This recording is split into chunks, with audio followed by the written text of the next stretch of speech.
Well, thank you. I'm afraid I'm the post-lunch treat that Carol described. So I hope that you had a nice lunch, and it's great to be with you here in wonderful Cornwall. Thank you to the Inclusivity Project for inviting me over, and also great to see so many stakeholders in the room. Lots of engagement today, and I hope that continues during this talk.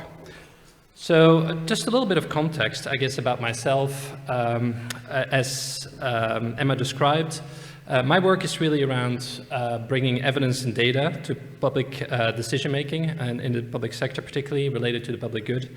And as you can tell, that is at times quite a struggle, but still we persevere. And Carol and I have worked together on the health and work agenda for, I think, nearly a decade and a half, and that work still continues today. And when I think about bringing evidence and data together in the work that I do, it's really on three levels. One is really trying to understand whether employment, and in particular good work, is good for well-being. And that's in and by itself. And I think we're all here convinced that it is, but actually bringing the evidence base together on that. And also is these improvements in terms of health and well-being in the workplace, are they good for society? And how do you measure that? Is that in terms of the use of healthcare, in terms of the reduction in the increase in taxes, for instance, that we get? And there are some really complicated models that try to measure some of those things. And as you can imagine, politicians are often quite interested in that particular agenda. And I sometimes have to remind politicians that improvements in health and well-being, and in particular well-being, is not only about productivity. It's actually about wider societal gain as well.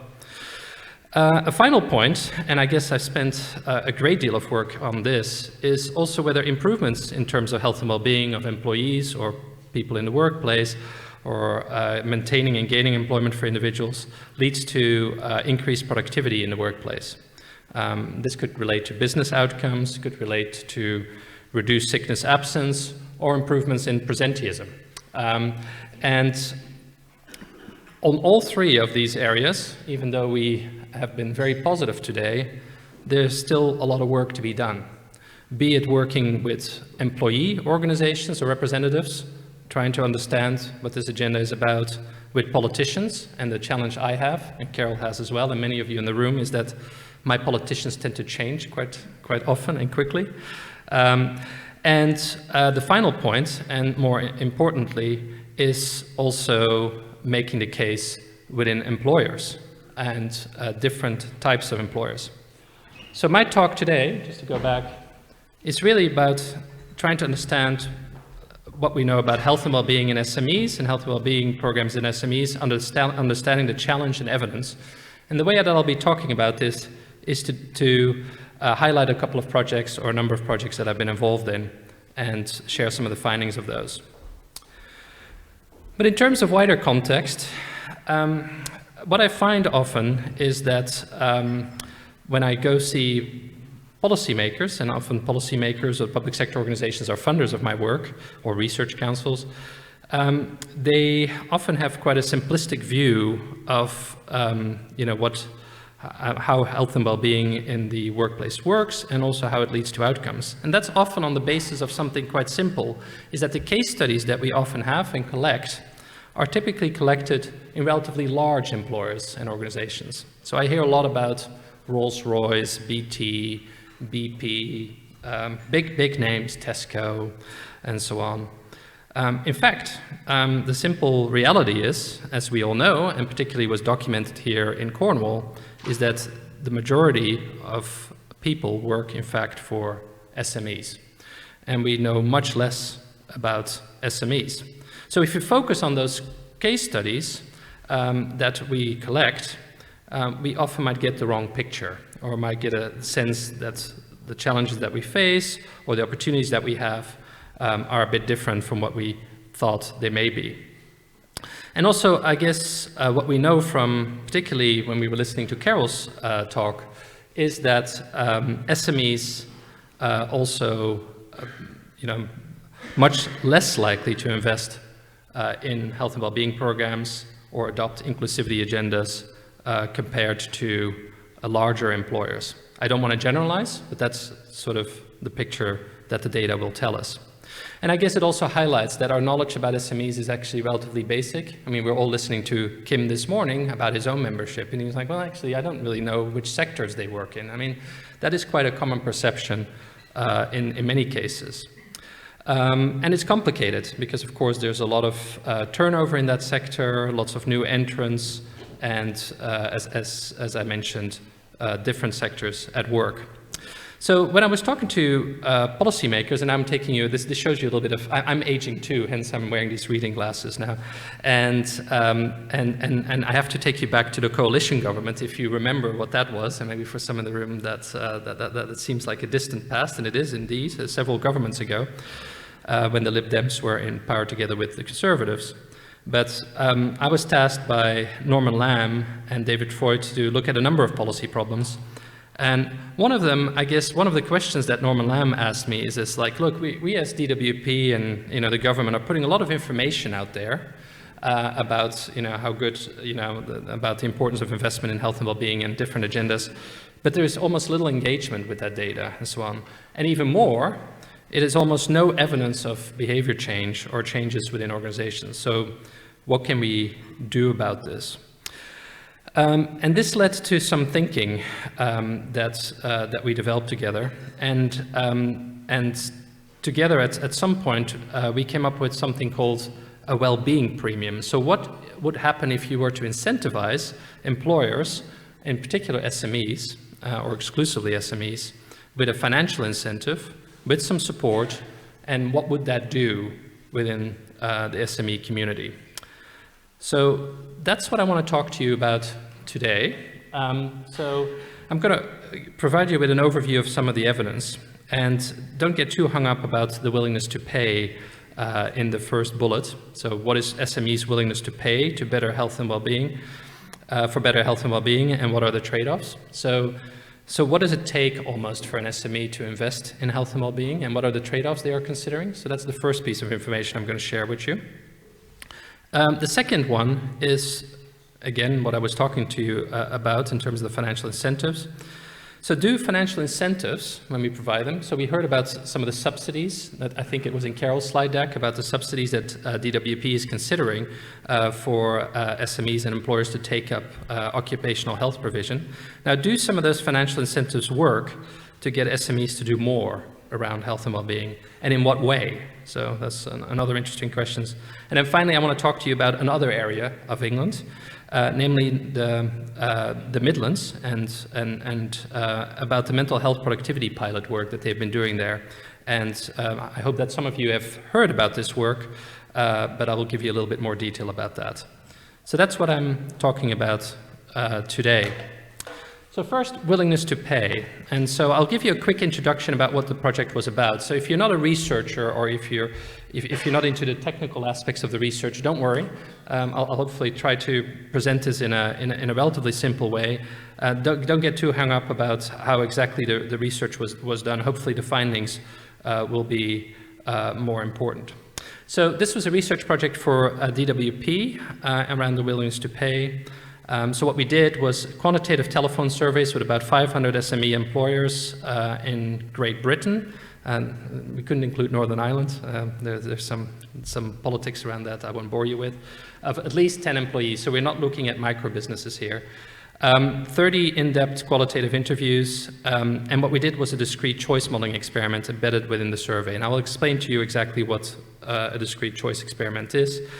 So what we're doing with this experiment is trying to understand what the potential uptake is amongst SMEs of government-provided financial incentives. So this is this financial incentive, which could come in various different ways, which we didn't necessarily specify, and signposting advice for health and well-being schemes. So what we're looking at in the simplest way is giving somebody some money to do something with some support. That's what this project was about.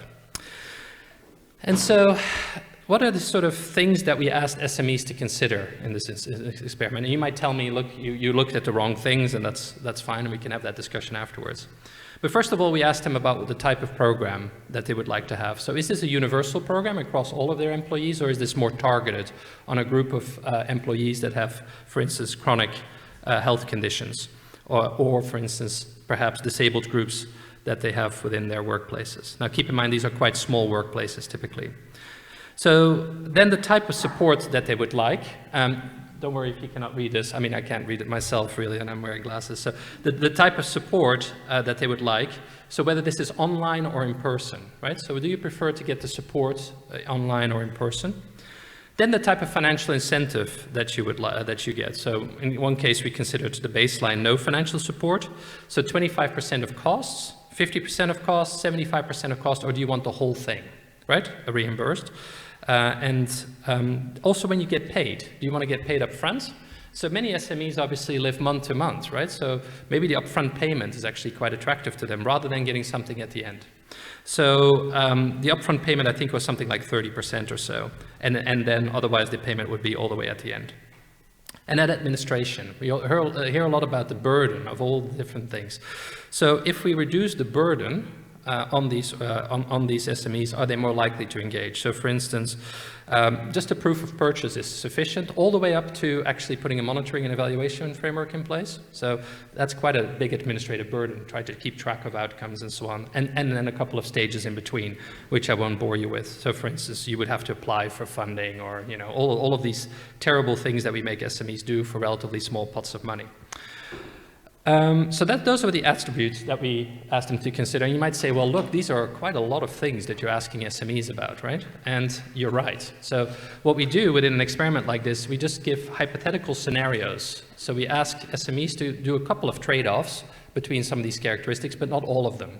And then at the end of it, we do some clever statistics techniques and bring all of that data together so we can actually try to understand how these attributes, how these different conditions matter in terms of this experiment. So that's the technical aspects of it. If you're really into discrete choice modeling, come and ask me about it. I'm happy to talk to you more afterwards about it, but I thought you'd probably be more interested in some of the findings that came out of this research. So here are some of the findings on the board. So remember, the first thing we asked about is, would you like something that is a little bit more universal and therefore also we labeled it more preventative, or something that is a bit more targeted in terms of health conditions. And there was really not much difference between SMEs in terms of what they wanted, right? In terms of preventative or more targeted. Now, maybe this is the wrong choice, but what we are trying to get at is something that is universal up front, maybe something about mental health, and something that's targeting specific conditions. And we talked a lot about inclusivity and so on, and sort of needs reasonable adjustments and also needs assessments for people with disabilities, for instance, this morning. The second bullet is quite interesting, really, if we want to shed a little bit more light on this, because I think this is really important. So SMEs with experience of employees with long-term health conditions or disabilities were more likely to choose either type of schemes than SMEs without that experience. So what it's beginning to show here is how important experience is, you know, in terms of these settings. So if you have experience of specific issues within your workplace, it biases you quite dramatically in terms of what you're choosing. And that's what this means. However, what's really interesting, even if they have the experience, they're much more likely to choose a preventative scheme. So something that's more universal and a little bit more upfront. And my explanation for this is that the importance of prevention probably hits home when you are dealing with a bit more chronic conditions later on, potentially, or you're more interested potentially in that prevention journey. But that's something that we can explore together. So then, in terms of what we can say about the experiments in terms of the financial incentive, is that actually the uptake or the willingness to choosing an option increases quite dramatically with the increases in the financial incentive. So more money seems to be quite important. However, it's up to a level. So at a certain level, the return you're getting is actually quite marginal. So you're seeing quite a large increase in terms of the willingness to put health and well-being programs in place up to the 50% reimbursement mark. And after that, actually you're throwing money away a little bit because the marginal rate of return is much less. I should also mention that I discussed the issue of timing of the reimbursement. It doesn't seem to matter, which is also surprising. I don't know how to explain that entirely, but maybe the amounts that we're talking about in terms of expenditure on health and well-being programs is not that material.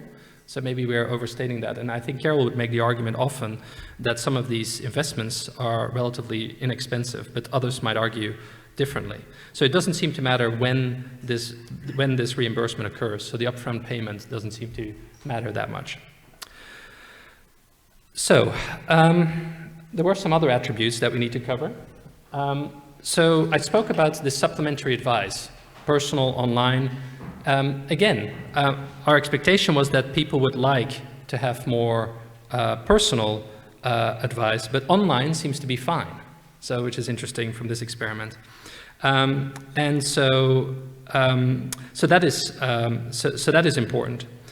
The additional requirements to employers. So I gave a couple of examples of whether this was just a proof of purchase, whether this was an application process and monitoring.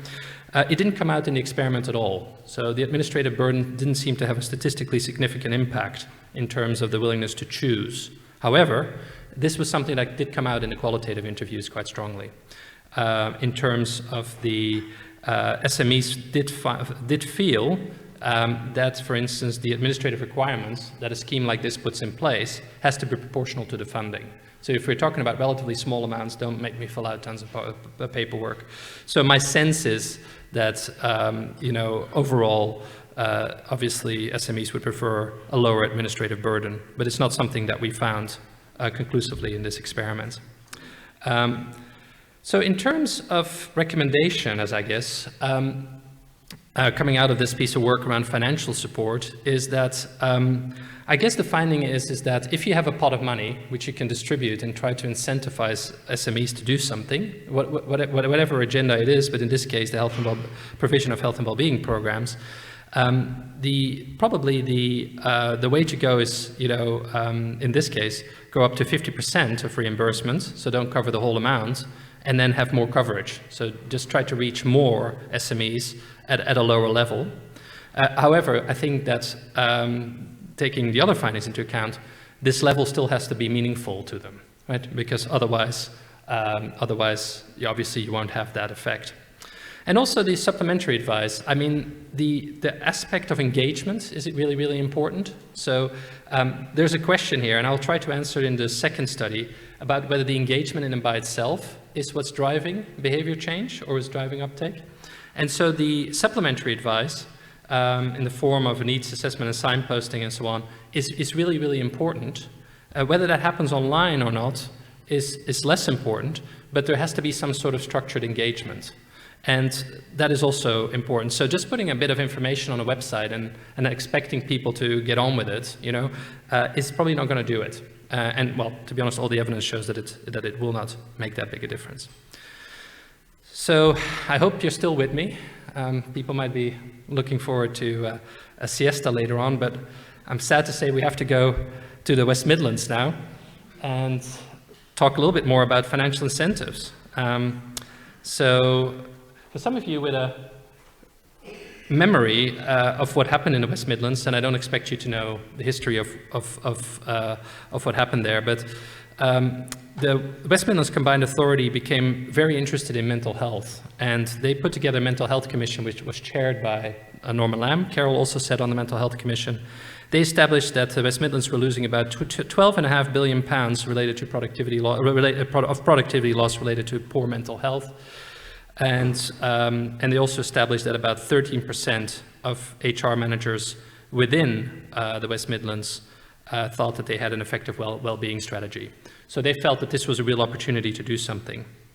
Obviously, the West Midlands Combined Authority, and I'm sure that people here in Cornwall can relate to this, didn't have this money to fund it, so they got the national level to fund it, and DWP funded this trial. This was funded by the Work and Health Unit in DWP, and as far as I understand, the Work and Health Unit at the moment is touring the country looking for ideas. So if you have any good ideas, this might be an opportunity for Cornwall to do something interesting with DWP around some of these agendas. So this was research for the West Midlands Combined Authority, but funded by DWP, and to see whether, surprise, surprise, financial incentives and a structured advice, so very similar to the discrete choice model experiment, leads to changes in how SMEs support health and well-being programs and improvement for employees. So here we're also looking at whether something changed for the employee. And so one could be taking part in these initiatives, so participation, one could be improvements in their own well-being, and also any spillover effects. So, I maybe thinking about Kim and Mark here, but we signed up 152 SMEs to participate in a trial, had 4 arms, and I'll explain to you what those arms were. Don't get too hung up again on the research methodology. And this recruitment took place via the Chambers of Commerce in the West Midlands. It was extraordinary to get 152 SMEs to participate, even though some of them knew that they wouldn't be part of any intervention. So that is quite extraordinary. What we offered them was a support up to a maximum of £12,500. This had a ceiling because some organizations are, well, first of all, we didn't have the money, but some organizations are, of course, larger. So 12,500 was the maximum that you could get. We also offered them network meetings, and I will come to say something more about this, because you would really underestimate how important meetings like this are, but also how important meetings of peers are, is something that we found, which was kind of an unintentional outcome of this trial. So they happen on a quarterly basis, and participation in the Thrive at Work program and toolkit. Now, Thrive at Work, if you're not familiar with it, is kind of a structured toolkit that also has an accreditation component. I don't know if Cornwall has something similar, but these are quite common across different regions of England. They sometimes call them slightly, they're sometimes slightly different and so on, but you will probably know what I talk about. It sets out sort of core principles, good practice, and somebody will go into an employer, or you can self. I think there's also a self-accreditation process, and you can see how well you're doing against these standards. So that's enough of an introduction. It was a randomized control trial together also with the medical school at University of Warwick. So the trial itself, and again, don't worry if you can't read this, but I'll be pretty quick in terms of describing exactly what we're doing. 4 arms, 4 groups. So we divided all the SMEs in 4 groups. We tracked them in terms of over time. And the one group, the control group, we obviously had a baseline and a final one. So all got the toolkit. The incentive was differentiated over 3 over 3 groups, 100% of the money of coverage, 50%, and then no incentive. Network meetings, 3 of the 4 groups were invited to the network meetings, and then of course we tracked them over time, as I'd already discussed. So the best way to describe this is that there was quite a lot of varied sort of interactions with the trial. All got the toolkit, some got the incentive, some at 100%, 50%, and 3 groups were invited to the network meetings. And the network meetings I will come back to, as I discussed. Now, in terms of the outcomes of interest, so there were a number of them. So one was, of course, a greater investment of time and pounds by employers. Better attendance management. So what was there a difference in the practice, in the practices around attendance management? And we can speak to the pros and cons of doing that. Workforce manage, and for those of you who want the slides, I'm sure the Inclusivity Project will make them available after this talk. Employers adopt good practice demonstrated by other SMEs, raised awareness and expectations amongst employees. So are they more aware of the offer and what's happening within an organization? Increased take-up of initiative by employees, so think about participation in health and well-being programs. Changes in lifestyles of employees, so are you doing more physical activity? Are you eating differently? Or are you dealing with stress in a particular way, and so on? So some of the things that we sort of looked at. Now, to the findings. And so the first finding is kind of interesting, perhaps also not surprising, but the high incentive produced more of an effect on the outcomes than the low incentive. So that's an interesting finding. So this is the 100% more so than the 50% and the no incentive. And also some evidence of improvements in the high incentive group on employee perceptions of the provision of information activities and or services for MSK and lifestyle health. So it seems to be that when you start engaging with employees, their perceptions are shifting. So at the same time, perhaps also not surprising. Whether that translates in actual behavior change is a bigger question, and I will come back to that as well. And so also some evidence of increases in the high incentive group. So here at the 100% financial incentive group for the personal well-being items from baseline to end line. So the way to understand that is we track their well-being at the outset and then at the end. And then we're looking at differences in that well-being, just using academic scales and so on. So there seems to be a shift. And so there are certain things that you seem to be able to achieve relatively quickly in terms of engagement of your staff, but also their perceptions around their own well-being. And so some evidence of also positive changes in outcomes from baseline to end line, so this is from the start of the trial to the end, regardless of the intervention. So just the mere fact that you're engaging seems to be already important enough, regardless of what you're doing, right, in terms of the intervention. So maybe this is alluding to culture change and some of those aspects.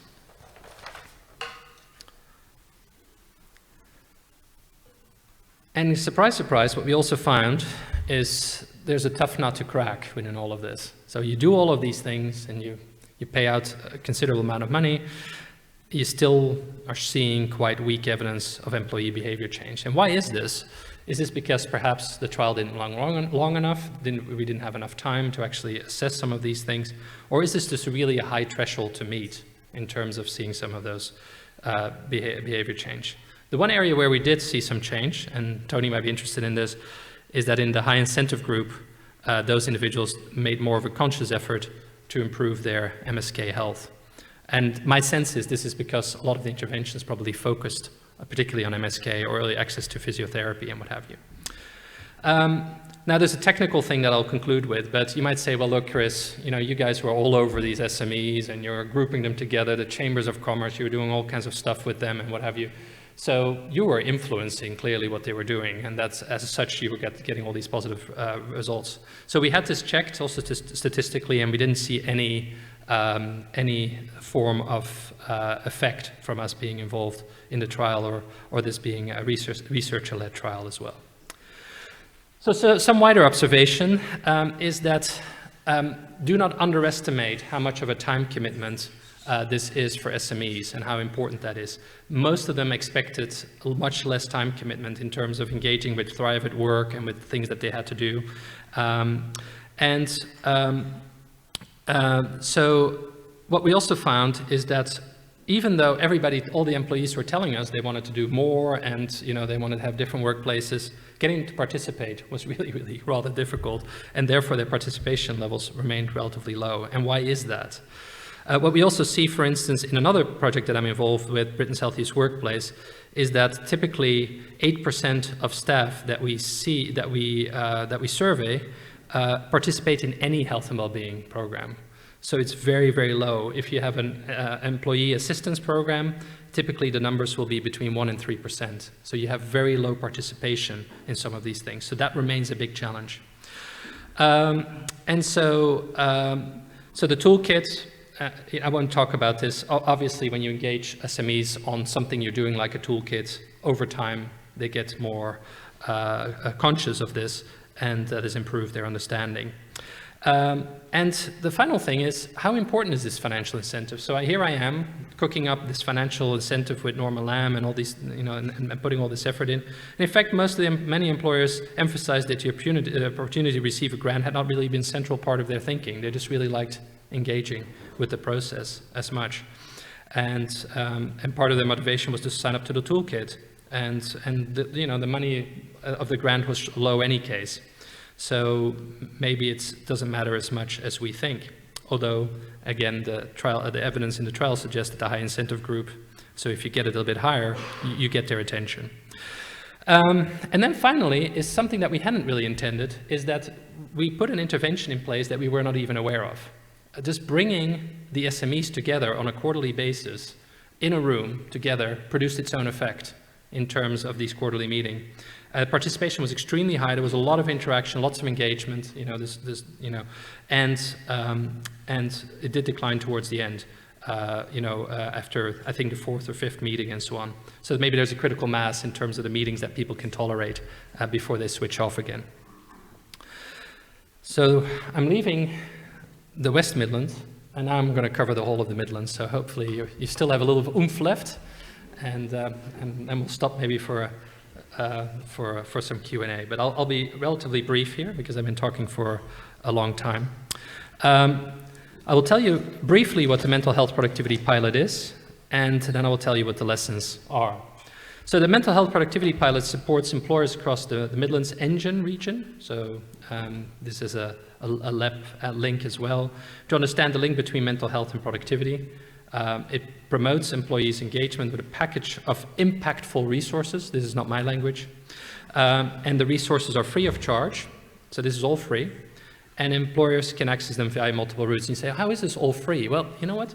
The Midlands were really, really clever. And maybe Cornwall needs to think strategically about this. They got all this money from DWP. So there is money out there, so for the right purposes. And so what kind of support is offered? I spoke about Thrive at Work, so I'm not going to cover that again. And you will know what some of these symbols are behind me. These are all mental health, different types of mental health interventions, some focused on stigma, some focused on training, some focused on other aspects as well. Storytelling, all kinds of different things that employers can do. You don't have to do all of them. You can pick and choose and come in and what have you. So what are some of the lessons?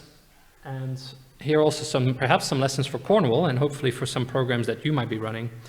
It's really possible to get very high participation, and also the fact that there's so many stakeholders in the room, to me, is very heartening. So we reached about, or in terms of the pilot, reached about 13% of employees, of people employed in the Midlands. There's a huge number of employees who were involved. 1,900 employers engaged and about 600 actively engaged in the program. And actively meant that they probably took a step beyond doing one of the interventions. The pilot found it really hard, and I think we've heard about this from Carol as well, to engage with construction sector. Somehow, I don't know how big the construction sector is here in Cornwall, and also with men of age 25, 34. What we also found is really hard to evaluate these campaigns and programs. So you have to really think about anything you're doing in your space, how you're going to learn the lessons and draw out the lessons from these things. And it's still a work in progress to get this evaluated. And early lessons focus on the importance of early and continued engagement with business. So really think through how you engage with businesses and SMEs. Updating the offer continuously and adapting to circumstances. We heard about how the Inclusivity Project had to adapt to COVID. Focusing on the customer journey, so slick interface. Sometimes these things can be really clunky. And also identify what success looks like and what you're trying to achieve with these programs. All pretty obvious, I think. So these are some observations about our engagement with SMEs. Sorry I've gone over a little bit, but happy to take any questions in the remaining time.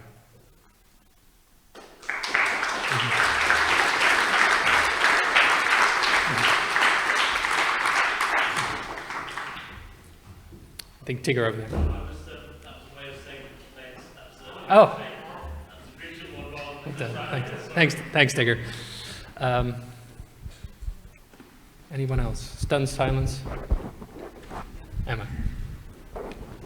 And if you're online, I will look at those as well. We can put them on the screen.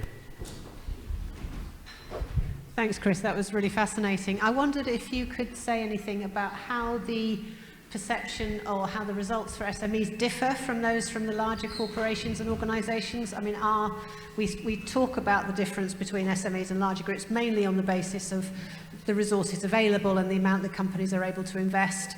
But obviously there is a more personal relationship often between employers and employees in SMEs. So I just wondered in your findings whether you had done any comparisons. Yeah.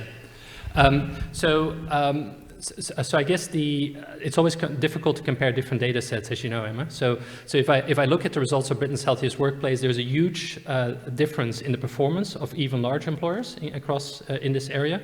And so if we're thinking about participation in health and well-being programs or employees' perceived effect of these programs, Typically, there's a huge difference within some of these larger employers. Typically, in employers that do best, some of the criteria that are that come into play is the interest that senior leadership takes in this. External reporting seems to be, or internal reporting, so it plays a huge role in terms of driving up participation levels, and also to a degree, the number of interventions that you have within a program. So I think it's up to 20. And then up to 20, you get a huge increase in the number of people participating, and afterwards you get that marginal effect, similar to what we saw in the trial. So there are these critical points beyond which probably doesn't make sense to go. So there are a couple of those hurdles. My sense is that intrinsically, I think the challenges you have in SMEs is probably at the startup level, getting to engage in the first instance. And I think once you are able to do that, you can do that. So it makes it easier. So I think in large employers, taking that first step is almost a given. Mm-hmm. Yeah.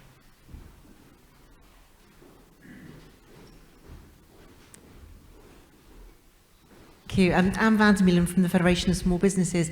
We're talking a lot about businesses as being sort of almost these faceless entities. Yeah. And of course, in Cornwall, we're full of very small businesses. They're mostly very small businesses. So I'm thinking now to the sort of current energy crisis and cost of things going up and all that sort of thing, the mental health of actually the business owners and how that correlates to how they would view some of these things. You know, there could be all these amazing sort of projects and things out there, but actually they might just have their head in their hands thinking, oh my God, how am I going to pay the gas bill? What thoughts are being, or how could that correlate, do you think, to this information, and where, you know, is there any work being done on actually how the business person is thinking on the other side of this? Yeah, I mean, it's a critical dimension. I mean, there's actually some evidence out there that suggests that the health and well-being of a manager, director, and so on influences also what happens within the organization and also within the group of individuals that they're managing. So this is an absolutely critical component. I think the next step in some ways for some of this work is to look more at self-employed and micro businesses. I mean, you know, even here in some of the work I'm looking at SMEs with 10 people, that is actually excludes quite a large group of SMEs. I don't know what the statistics are. Maybe Kim knows, and if he's still here, around what the makeup is of SMEs. But my suggestion is that there's a great number of micro businesses here. 85, yeah, that doesn't surprise me at all, and that might also differentiate what happens here in this area. So, I would love to think up of a project that we could do in this sense. You know, I mean, there might be things to look at there. I mean, it's always in terms of how you set this up, how you can recruit this. But I think it's a critical question that you ask yourself. If you are struggling as a business owner and you're employing 1 or 2 people and so on, your mental health, your poor mental health may very well impact on those individuals as well, and also impact on the way that you're likely to deal with it.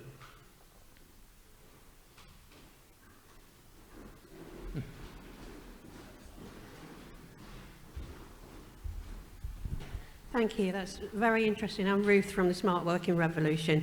And building on what you've just said about the leadership issue there, I'm an ex-HR director, and I'm always interested in well-being and its link to psychological safety in the workplace.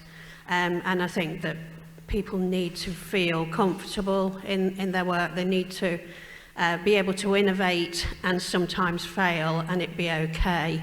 And they need to be able to not be frightened of the leadership that they're working with. And that's not always the case. I think it's a real link to toxic cultures and psychological safety. The work that the DWP do generally concentrates on the employee and getting people into work, but actually retaining people in the workplace is very much about leadership. Yeah. And I'm just wondering, how do we raise that with government as being something that we've really got to address in this country? It remains a challenge. I mean, Carol and I do a lot of work within the National Health Service. This is a huge topic there now in terms of staff retention, burnout, these type of issues, people feeling safe within their, psychologically safe within their workplace.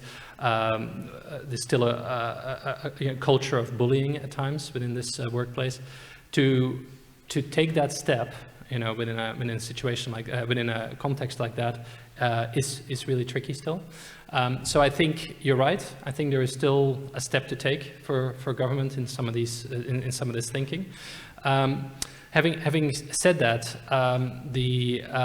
there are some resources available out there that actually, you know, are government funded. So there's if you haven't been to their website, there's a What Works Center for Wellbeing in the Workplace, and it's hosted at the University of East Anglia. We do a lot of work with them. I can send details of it to the Inclusivity Project, who can then distribute it if you're interested. They have a number of resources available, and some touch exactly on the topic that you highlight. There is always an element about a public sector that's struggling with the issue itself, then trying to promote it in society. So there is a bit of a there's a bit of a doctor smoking outside the hospital phenomenon here a little bit. Yeah.